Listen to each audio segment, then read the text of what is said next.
Welcome to the Center in the City podcast. I'm your host, Wade Brill, and during this series, I'll be interviewing various thought leaders, wellness experts, and humans on how they practice sustainable self-care and mindfulness.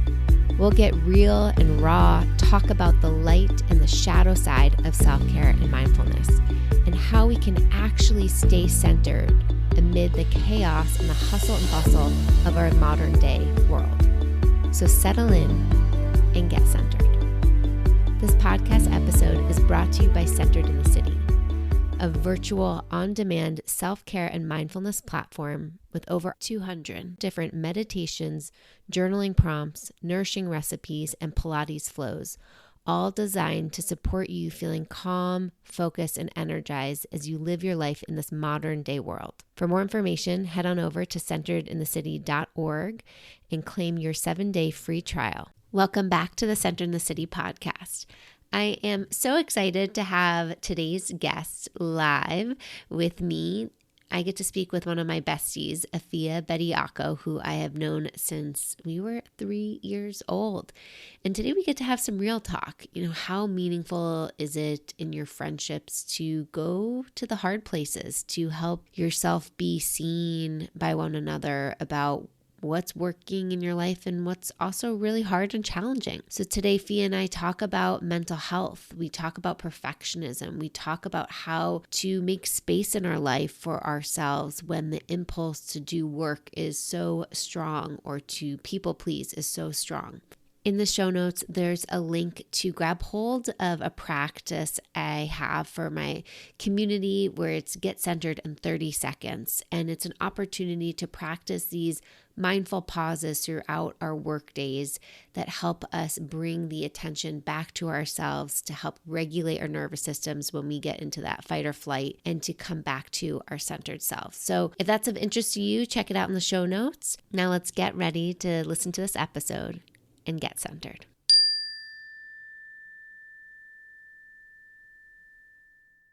Fia, welcome to the Center in the City podcast. Thank you for having me. People who are listening don't know how fun this is because I've known Afiya since we were 3 years old and we're still so close. And it's just what a gift to have this more intimate space to have some real talk. Absolutely. I'm super excited. Tell us a time when you weren't centered and how you met yourself then. Yeah, I feel like I've had several times where I've not been centered. I think for me, just given how I'm spending most of my times these days, it's when I'm at home working and I'm not centered because the incoming pings and emails and messages are really just kind of throwing me for a loop. Like at work, everything is urgent. Everything has to get done yesterday. And so recently I felt a lot of overwhelm just in terms of my ability to prioritize and figure out what's most important to me or not. And so in those moments, like when I don't feel centered, it's like a sensation in my stomach. And there's a combination of fear of messing up, a bit of frustration for my situation, and just like an overall inability to really manage and prioritize what's coming my way. And so I found that I've been able to identify these moments, but they do happen way more frequently than I would like. You are definitely not alone in feeling all of those sensations. And I love how you were able to articulate how they show up in your body, what are the stimuli in your environment that are happening, and then the kind of spiral that ends up happening. Yeah. How do you, knowing kind of a typical patterning, and it's happening at work, how do you meet yourself in those moments when you start to feel overwhelmed?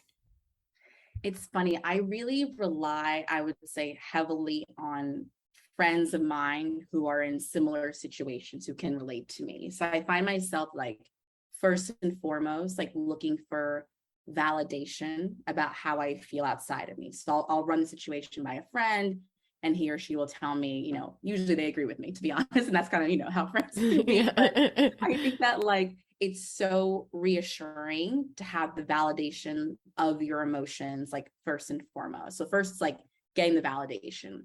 So then once I have that, I kind of remember like this job is like, I'm not saving lives. I'm not helping a vulnerable population. I'm really doing important work because that's why I got into it in the beginning. But at the same time, like not everything is an emergency. And so I've been really trying to focus on really prioritizing and figuring out what is an emergency versus what is being presented to me as an emergency because someone else cannot manage his or her own emotion. So really trying to like prioritize what's actually happening and then going from there. But I would say like even more tactically, I like get up from my desk and like kind of walk away for a second. I haven't like gotten as far as like leaving my apartment. I'm going to build up to that, but just kind of like getting up, kind of refocusing and then sitting back down, because almost always it's not a catastrophe. It's not that bad. And it can be dealt with. And I think also for me, like a big thing has learning how to ask for help when I need it and not isolating myself and taking on the entire issue on my own. That's something that I've been having to kind of work through and I'm getting better at as well. Okay, you just shared so much there that I want to highlight and slow down, because you're not alone in feeling that rush and that pressure of like, that email you need to send out is urgent, or responding to that Slack message. And if you don't, like, the whole world's going to collapse, or you're going to get fired or yelled at or whatever it is. And how I also feel like growing up in New York, we also are just like innately rushed. I feel like our internal pace. Yeah, our internal pace is just like elevated. I see this in a lot of my one-on-one clients I work with that are living in New York these days. And I'm like, some of it's you, like in your nervous system, and also some of it's just your environment. Absolutely. But that can be a mirror to the pace of a corporate space, like in the pace and the expectations. And you're sharing a lot of wisdom of like pausing by getting up, leaving your space, shifting. And I'm hearing not letting the reactivity that's happening around you kind of infiltrate your own responses. Yeah, definitely. And that's huge. And then also leaning on your people, leaning on friends to process things, or learning to ask for help and to support so you're not alone, I think are huge skills, especially as a lot of people are working remote these days, or their companies have gone fully remote. And it's like, how do we learn how to self-regulate when we're really isolated and we don't have other people to kind of help us co-regulate? Yeah, absolutely. Talk to me about why you're so passionate about mental health. Oh my goodness, that's a great question. And one of my friends, I was texting before this, I would say I'm passionate about it for, I would say, two reasons. First and foremost, it comes from my brother. So as you know, of course, my brother suffers from or has autism, and he's had it for as long as I can remember. However, I would say, one of my earliest memories is my mom talking about what was happening to him, how he was changing, how he was becoming developmentally delayed. And that was probably when I was about like 2.5 years old. Wow. So I think growing up with someone whose experience is so different from mine and is labeled as having, certain disabilities or impediments really makes me aware of the different experiences that exist out there, his being vastly different from mine. And we were privileged to grow up in New York, where there are a lot of top tier specialists who could help him. And having access to that, I just saw how much easier it made our lives. And so when I see it impacting other people, I'm also like really excited for them to pursue and get the help that they need to help manage their day to day. So I would say, like, short answer is just growing up with someone who has autism really kind of helped me see the power of mental health professionals. Yeah. And what do you feel like growing up with a brother who has autism, what seeds did that plant in you at such a young age that you didn't really realize or maybe even acknowledge yourself for until later in life? I would say there are positive seeds and negative seeds. So I'll start with the With positive. everything in life. Yeah. The positive seeds are that because like his verbal communication is pretty limited, I would say he understands a lot more than he can articulate. So I think in being around someone like that, it really helped me kind of understand nonverbal communication, understand somebody when perhaps they haven't articulated something as they intended to or written something as they've intended to. It's really helped me with that. And I think that by having an autistic sibling, it made my heart softer. It made me really have like an empathy for other people that I don't know I would if I would have had otherwise. Those are the positive things. I think that because they're in our family, it was my brother, myself, my mom, and my dad. My brother needed a lot more, let's say, attention than I needed. So perhaps at times I would have found myself not wanting to be a burden with perhaps some of my emotional needs. And as a result, I would try to tackle them myself. And I think that like I've grown out of this through help of therapists and things like that. But I think that emotionally, I may have isolated myself growing up. And that's kind of something that I've been working through, as a result. Thank you for sharing, because both sharing the positives and the maybe unpleasant Yeah. aspects are really real. Yeah. I remember when we'd have sleepovers and he'd come into the bed and want to play with us, how much patience you needed to have with him Yeah. when communicating a different language, essentially, Yes, being exactly. not nonverbal. And so how do you feel like patience has shown up in your Yeah, relationship? that's a great, great, great question. So I consider myself to be very patient. Like when it comes to people who have, let's say, like more severe challenges, I'm patient because one, I had to be patient, but two, I almost had to remain calm myself with my brother because he might perhaps have fed off of my agitation, Mm. especially in his like puberty, pre-puberty years. That was a very, very, very tense time in my household.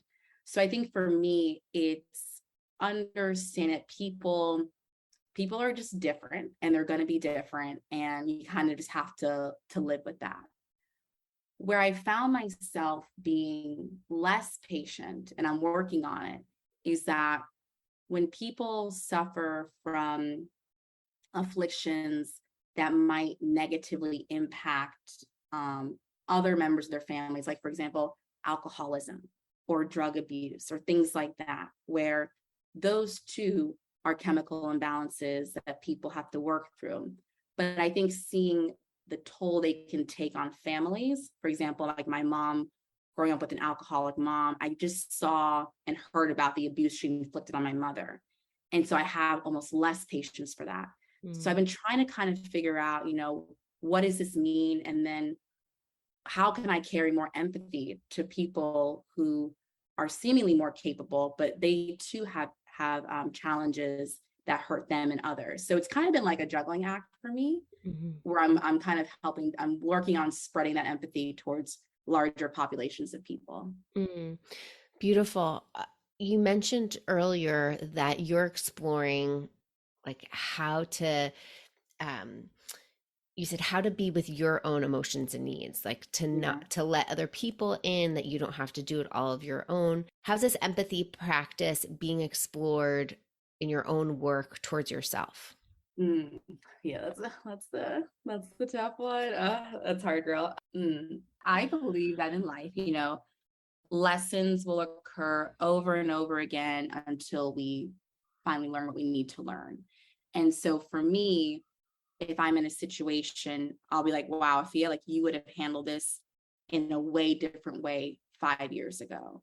So I think the self-love and self-compassion that I've shown myself I've been able to do so in fighting my desire for perfectionism, like fighting my desire to always be absolutely on top of everything at work, have said something perfectly, just had the foresight to avoid getting hurt by somebody else. Like these are things I used to really get on myself. I wasn't like a straight A student by any means because that wasn't important to me. But like the things that were important to me, I was like very much a perfectionist about. So I've had to learn like it's okay to not have it be perfect. My mom used to always say, don't let perfect be the enemy of the good. Like just, sometimes you just got to get it done and relax and understand that the stakes in making a mistake aren't as high as you think they are.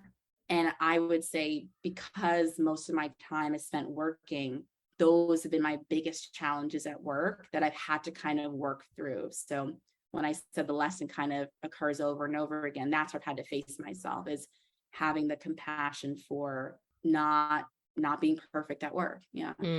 Thank you for bringing up perfectionism, because I thought I had kind of processed a lot of my perfectionism. Sasha was never like, I was like, I'm not really a perfectionist.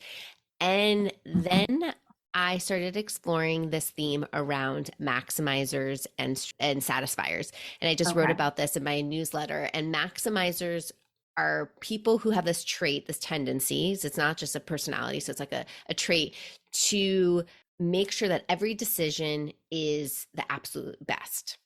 Okay. Sounds familiar. Yeah, exactly. So like, think of like how when we would try to figure out what to eat or where to go, or like what choices to make, like how much I'd get caught in like, this needs to be like the best meal. This needs to be like the best decision. This needs to be the best boyfriend or whatever it is. And then satisficers are people who think that their decision is good enough. Like they're making a decision. They're like, yep, that's good enough. Yep. Like, great, next. And when I kind of first learned about the satisfiers, it sounds like you're just like settling. Yeah. That sounds horrible. Good enough. And it spiraled me into this conversation of, wow, how much I view the world as everything is not enough. Yeah. Right. Yeah. Like I'm not making enough. I'm not successful enough. My health is maybe not like at its most optimal. My, like all of the ways that I could just see that showing up. And I realized how exhausting it was and how it actually made me feel like I was on this, like, the hedonic treadmill, like constantly needing to do more, search more to get enough and to make sure it was the best decision. And it really started to affect my relationship with my husband, like in the smallest but biggest ways. Like most of our fights are about food. And so, like, he would be like afraid to recommend a restaurant because it wasn't going to be good enough, or make a meal and it wasn't going to be good enough, and like all these things. So I've really spent the last 6+ years working deeply on that to untangle from that. And I have had in the last few years so much more freedom in choosing the satisfier option that it's softened me. It's like helped me be like flow with life more than this like need to control so much, which again, I feel like it's so hard to know, like nature, nurture, perfectionism. Like, is it the culture that we grew up in New York? Is it our parents' influence? Is it, just society at large? But that insight just completely shifted. And I think a lot of people who experience perfectionism feel very similar to what you just shared of just being on this, like needing to give self a lot of compassion and grace for how things are unfolding, whether it's at work or in personal life or health. Yeah, I think like as you were talking, I think when it comes to, and this probably goes back to what I said earlier about not wanting to be an emotional burden to other people. Similarly, I would say like when it comes to making decisions that impact other people, I want to make sure I've made the best decision because I don't want to let anybody down, waste their time, disappoint, frustrate, And then for myself, I almost have like a little bit decision paralysis at times but I am leaning more towards satisfier in that category because okay, fine, wasn't the best takeout decision that I've ever made, but who cares, but definitely for other people, it's like wanting to like keep it together and make sure everyone's like happy and even keel and all that other good stuff. And I would say the root of it,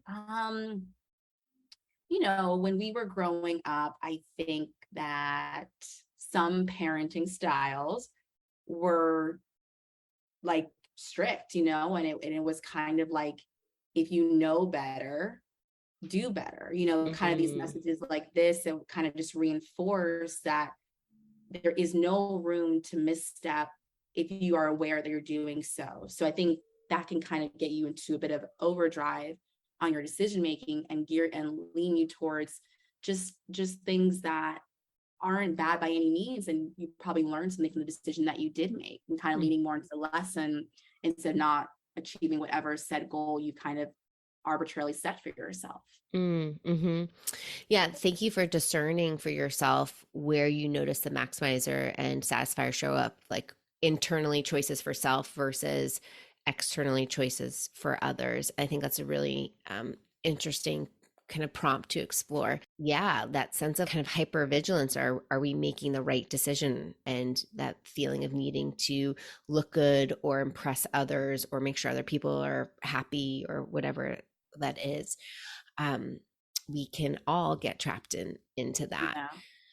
I'm curious, like, it's not switching gears completely, but like exploring, what are the ways that you are supporting your mental health and well-being these days? Well, I would say these days I've been focused on physical activity as probably a primary like solution for that. I find that if I start my day doing cardio, specifically running outside, my concentration is just that much better. So for me, I know that it needs to be physical activity, preferably outside in nature. So that kind of helps my concentration. I would say also meditation has been really key for me. I like Kundalini, that helps a lot. But I prefer mostly guided meditations because they really help me kind of focus my energy and my intention. And when I've had those really impressive 21-day or 14-day streaks of having meditated, like my ability, I'm not as reactive to what other people are doing or saying. And I notice a huge difference. And I would say also just putting things in my body that really nurture it and don't induce anxiety. So being mindful of my alcohol consumption or foods that perhaps I have allergies to. So I would just say it's really around those things. And I kind of never saw myself as the kind of person who like needed a schedule or to be strict in certain areas to function. And I would like kind of judge people who were like that. But, as I've gotten older, I'm like, wow, it just making the decisions that are right for you, like to your point, is an act of self-care. And so in doing that, you can show up that much better in so many other facets of your life. Thank you. Like snaps. Okay, so you recently just did the Center Yourself this fall challenge. Yes. 14 days. Like, tell us a little bit about your experience, what you noticed, how it was to prioritize yourself. Yeah. It took a lot of effort to prioritize myself, I must say. I had to be very, very intentional and almost like write down and take note of what I was doing each day that was like putting myself forward. And so that really helped me. But I think also like beyond that, what I tried to do most days was really go back and think like, what am I grateful for? What am I thankful for? What, like materially in terms of people, changes I've made in my life, what have I really done to make myself feel good? And I think in doing that retrospective or like at the top of the day, starting it like that helped a lot. And I think for me, what was challenging for me, like I would say on some days was like, if the particular day's task wasn't something that I could readily or easily do, perhaps I was less inclined to do it. So still kind of, making strides on doing those things that you commit to and are good for you, but you don't really want to do.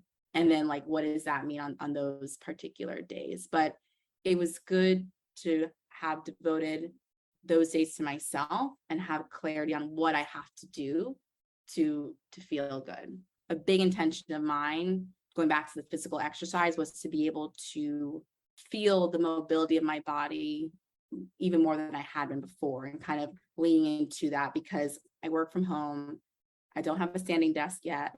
So I'm very, very stationary, and I don't like what that's done to me, as compared to pre-pandemic. So I'm trying to like focus on that too. You said in the beginning of your exploration, it took a lot of effort. Yeah.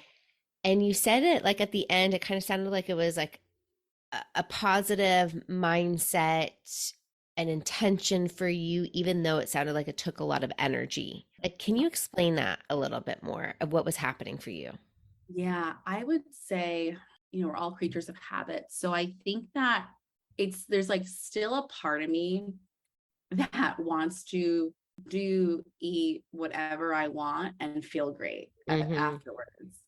And that's just not the reality of like my situation.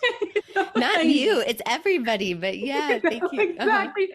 So I was like, I shouldn't have to do this to feel good, kind of thing. I should be able to just do what I want and feel great. So I think I was kind of perhaps like not wanting to face the reality of like, there's certain changes that if you make them, you will feel better despite the effort, that you not wanting to, despite what have you, they will make you feel better. So I think it was just resisting that and wanting to kind of be a bit stubborn and stick to like not having structure or not prioritize myself every day. So yeah. Yeah. And thank you for putting language to that, because I think a lot of people can resonate with that, and how easily it can be when we feel we have to put into effort something. Our default can say just we're lazy, or we can say self-sabotage in those ways of get into conversations of, I'm not worth being kind to myself. I'm not worth putting in this extra time and effort or taking up this space in my calendar to just do this. And some other things that you shared that I want to highlight is I think there's this tension, because one of the things that we have to remember, and I constantly am practicing this myself too, is like when we practice whatever we're practicing, like when we have our rituals, when we have our meditation practice, or mindful movement practice, whatever it is, balance of going into it with an expectation that's going to make us feel a certain way. And at the same time, knowing it's a gift to ourselves. Yeah. Because I think sometimes we go into things being like, I'm going to meditate and then I'm going to feel so much better afterwards. And like sometimes I do, and sometimes I don't. I either feel shitty or I feel the same, Yeah. But I know that still creating that space to stay committed, to stay connected to the practice is a gift of like love and attention and time, which, to your point, what you said is like, sometimes we can be resistant to giving that to ourselves. Yeah. And I found that sometimes I just prioritize work over all of that, because I could think, all right, well, it's 8:48. I could meditate for 12 minutes and start work at 9, or I could start work now and get ahead of it. Like, I just always think like there's so much to be done. And so I just kind of chip away at the time I should be devoting to myself to get that work done. But like I said, I also observed that when I do prioritize myself and like do the physical workout ahead of time, I'm that much better at work and I can manage what comes my way more easily. So definitely still working through like defaulting to work being like the monopolizer of my time and letting it do so. Yeah. Like, how would you play with reminding yourself that? I kind of did it like I sacrificed my evenings. I was like, let me just do what I need to do in the morning to get it done. And then I'll log on whatever time and I'll just finish up super late. So because I'm still working through it, I just knew that my morning was going to set the tone for the rest of the day. So do as much as I know is going to make me feel good in the morning, and everything else I'll just kind of get done when I do. So I think I kind of just figured out was like, what's my main priority? Because I know it has to get done. And so what can I sacrifice as a result? I just had a session with a coaching client this morning. We were talking about priorities and this conflict of like wanting to connect to so many people and having to do work and manage all these other things. And, where do you fit in? Also the sense of just spaciousness. Like in our lives, where can we create just a sense of spaciousness? Yeah. And so I walked her through a couple exercises, but then also, one of her practices is to sit down and explore like what is her ideal day and how can she actually block that off on her calendar so that her calendar doesn't get full of shit that she's not calling in for. Yeah. Because that can be a very simple, it sounds simple, obviously putting into practice, there's all the internal, external stuff that comes up, but even just putting it out there and like labeling it and visualizing it can have such a huge impact then on what we're clear about, what we want to say yes to and what we want to say no to. Like I hit a point a few years ago, I think it was pre-pandemic, time is a blur. I believe it was pre-pandemic where I was like, you know what? Going out to dinner and having evening plans multiple times a week is exhausting. And so I really kind of created this like rule of thumb, and part of my calendar flow was like, okay, at max, I want to have 2 evening plans a week. Okay. I like that. Yeah. And because for me, that's what felt balanced. So having just that, even like zoom out to visualize, I think can really help us to then think about what gets prioritized. Yeah. And I've tried to adopt like the blocking out strategy in the evening. So I'm getting better at it for sure. But there's still an element of guilt to me and for me. And I think that like, because I'm not a parent, I don't have to like get my kids or cook dinner or anything like that, that I am actually free, but my time is just as valuable as anybody else's. So kind of like balancing that messaging, because I could be online, right? But that wouldn't be good for me. So kind of like could versus should versus whatever, thinking about all of that especially has been like a little bit more of a challenge in the virtual environment. Yeah. And you're not alone again in feeling the guilt. And guilt is a really tricky emotion because, we're getting into kind of some coachy work, but guilt is a tricky emotion because when it's showing up, how I like to deal with it is it's really giving us insight to conflicting values. Because it sounds like you have a value of working, of doing work, of being a present, productive person and successful person at work. And maybe the other value there for you is self-care or compassion or, fun or whatever it is. And they bump heads. And so it's like, okay, how do you balance and just have awareness of what's showing up and in conflict with one another? Yeah. Afiya, I feel like we could keep talking about this. We could forever. Forever. Yeah. And I appreciate how you're framing a lot of what you're sharing is like what I'm working on right now, because I think we're all working on stuff. We're all in evolution. There is never a there, for myself included. It's always new dots connecting. We're always in new cycles and seasons in life. Thank you for sharing all the powerful practices you've had and pleasure. All the ways that you've, learned to prioritize your mental health. I love the way it was amazing. Thank you. Thanks so much for listening to the Center in the City podcast. Please take a moment to share this episode with somebody in your life that would find meaning in it. And let's continue the conversation about mental health, about taking up space and prioritizing our well-being. Join me on Instagram at OneWade, or you can always reach out to Afiya on LinkedIn. Until next time, stay safe.